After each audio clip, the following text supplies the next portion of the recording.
Pokemon investing is changing and not all of it is positive. New threats, more collectors, an increased supply, and an ever-changing landscape. And this leaves us with a lot more questions about the future and very little answers. And that's exactly what this video is going to tackle. Now, Pokemon investing has increased heavily in popularity and it's an ever-changing landscape, right? It always changes. You never really know what's going to catch on next and what's going to be the next trend. You know, during 2022, it was all about alt arts. Throughout 2023, we had a huge trainer card hype for Japanese cards, and 2024 has had a huge fixation on illustration rares, and now we also have new threats that are entering the scene with CT scanning packs and the inevitable changes and shifts that will happen with Pokemon collecting and investing. The game has completely changed and it's changing rapidly. Now, CT scanning is a problem and sweeping it under the rug doesn't really work as it does affect everyone. Though this isn't a problem that's isolated to Pokemon. This is an issue that also affects sports cards,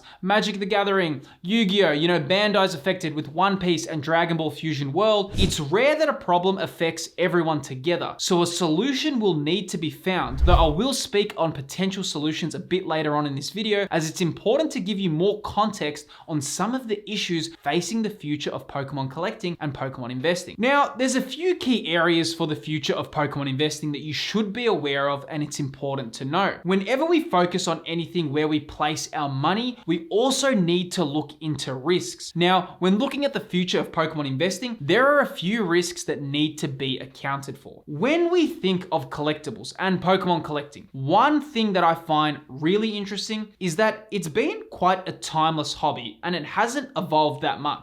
Sure, the cards inside the packs have changed. Maybe some cards have gotten different additional foil patterns or different holo patterns. We've added textures. You know, modern cards have had new artworks along with, alternate arts, but really the fundamentals have stayed the exact same way since it's been released. Like, seriously, think about it. Opening a vintage Pokemon pack is almost identical to opening a modern pack. You rip open the pack, you get the cards inside, and there's usually one rare card inside the pack. There hasn't been that much of a change. Though I'm gonna get more onto that in just a second, but to get straight to the point, I really wanna cover the threats to Pokemon collecting and Pokemon investing. Also, I just wanted to say, if this is your first time tuning in, welcome. This channel covers box breaks, Pokemon collecting and Pokemon investing discussion points. Feel free to subscribe to experience the benefits of staying up to date with Pokemon and collectibles. Now, the first area we need to explore is threats. What are the threats of Pokemon investing? So recently there's been a huge uptick and there's been a massive dilemma regarding Pokemon packs being able to be CT scanned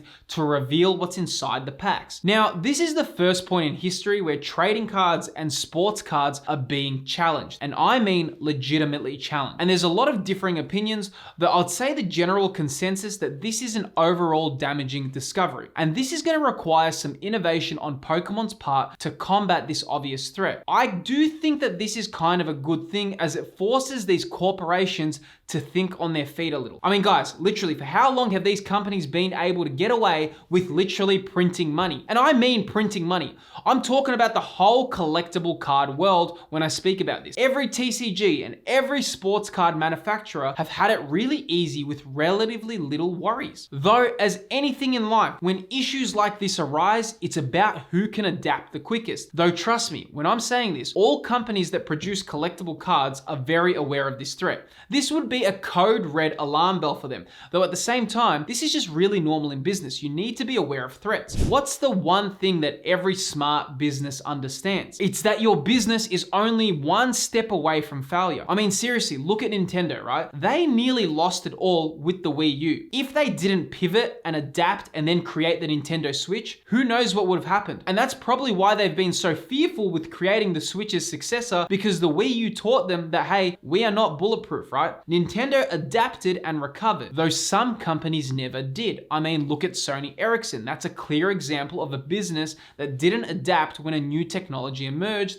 that threatened their business. So instead of investing in smartphone and this new technology, they decided to stick with their traditional format. Fast forward to today, and Sony Ericsson is literally a relic of the past, and now we only have like two major competitors in the smartphone space. TCGs and sports card companies need to adapt because this threat will succeed if adaptation doesn't take place. The real question is, who will adapt the quickest? I mean, I suppose the whole problem right now seems a little bit scary, right? Though it's not something that cannot be adapted for immediately. Though the main focus here is all about adaptability. As the saying goes, adapt or die. So when a threat like this comes about, you need to fight this with innovation. As technology progresses, TCGs and sports cards will need to adapt. I mean, just like how every wallet you now buy does have the RFID blocking material to stop the scanning of credit cards, it's just a normal part of creating a wallet. In fact, your wallet won't sell unless it does not have that kind of blocking material. The scammers adapted, so wallets had to as well. Well, the same kind of adaptation will need to happen with trading cards and sport cards if this becomes a mainstream threat. Now, there's a few arguments that there's a high barrier to entry to begin, right? And the cost of buying a CT scanner is expensive. And while I do agree that there's a high barrier to entry, I also think that that won't last long. Today it's difficult and it's a new kind of piece, right?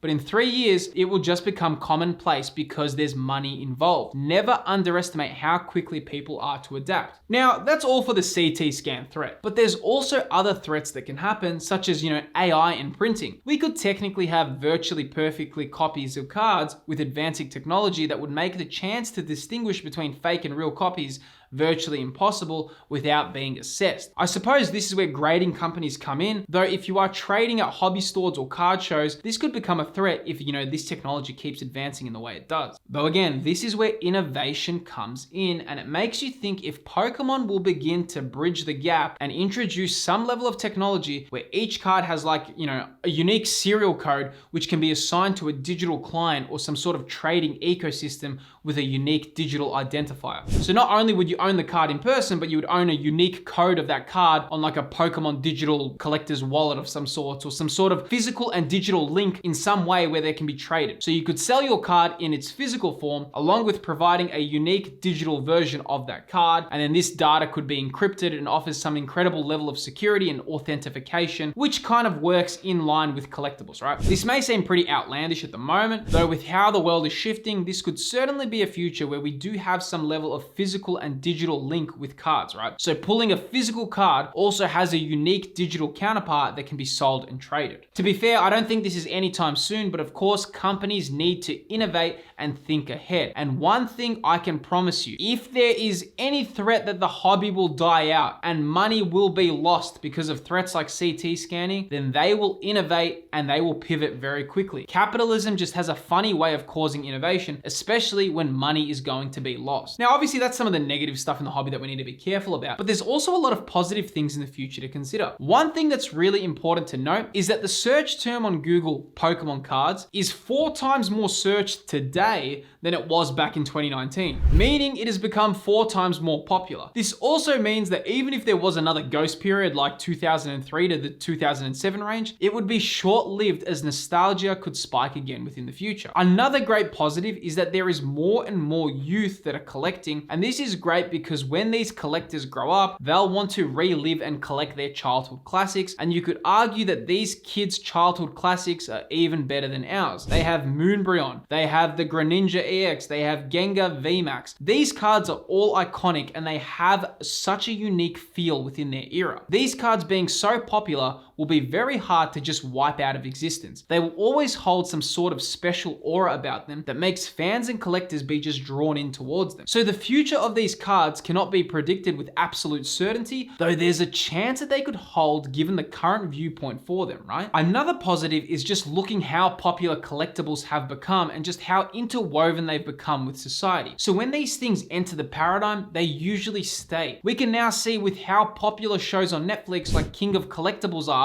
where they showcase just how incredibly popular collectibles have become and how many people love to store their wealth in these rare collectible items. Now, one area to forecast for Pokemon is to look at previous collectibles. I mean, guys, look at baseball cards. They are pretty much 1 to 2 generations of Pokemon collectors, and baseball collectors are still going strong, and it's still such a big part of that generation. We can assume that this pattern will follow for Pokemon collectors. It's very hard to let go of something when it's so connected to your childhood. Usually when something is part of your childhood, it creates like a permanent imprint on your consciousness that you will always kind of fall back and be drawn back into, right?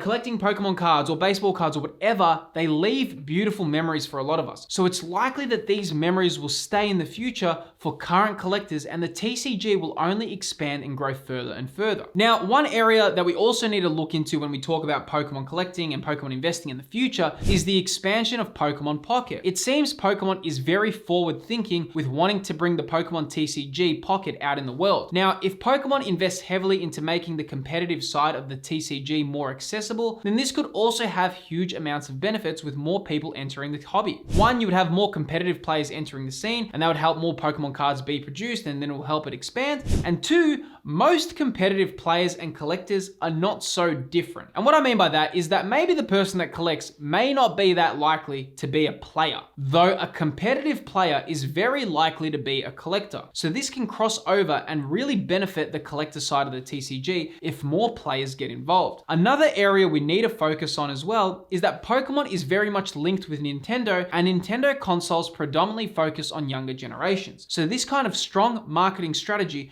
will always bring new fans into the franchise, and a lot of love for collecting will also be brought upon because of this. So it just creates a healthy cycle of players. This is important as something like Yu-Gi-Oh! Is in a very dangerous position as they have only the older fans left. Like Konami is currently really trying to push younger generations into playing Yu-Gi-Oh! But the issue is that the barrier to entry to play is so difficult, so it stops from new players to even bother entering. One of the key areas that I believe Pokemon needs to focus on is splitting their markets to their older fans. Very similar to how Zelda treats their games now. The mainline games of Pokemon focus heavily on younger generations, but maybe the new Legends games that they have can have more mature elements for their older fans. I mentioned at the start of the video where I think the future of Pokemon investing will be, and I personally think given the fact that CT scanning is preventable if it becomes more of a prevalent issue, and the fact that Pokemon is heavily focused on marketing towards younger generations, which will keep a steady flow of fans, along with the fact that the new digital aspects of the TCG are coming in, and the fact that collecting is becoming just far more mainstream and it's just part of pop culture, it seems it's going to be something that's here to stay. Though there is one question that really comes up after all this is said, and that is, we all love collecting Pokemon cards and some of us love investing, though there are certain rules and certain nuances that need to be followed in order to become more successful in this space. And the answer to what exactly those rules are is revealed in this video here titled The 6 Unwritten Rules of Pokemon Investing. Within this video on screen right here, I uncover the rules of Pokemon investing that are not so clear cut. If you are new in this arena, this is some pretty important information that you'll want at your disposal. Click that video that's appearing on screen and we'll talk more about it there.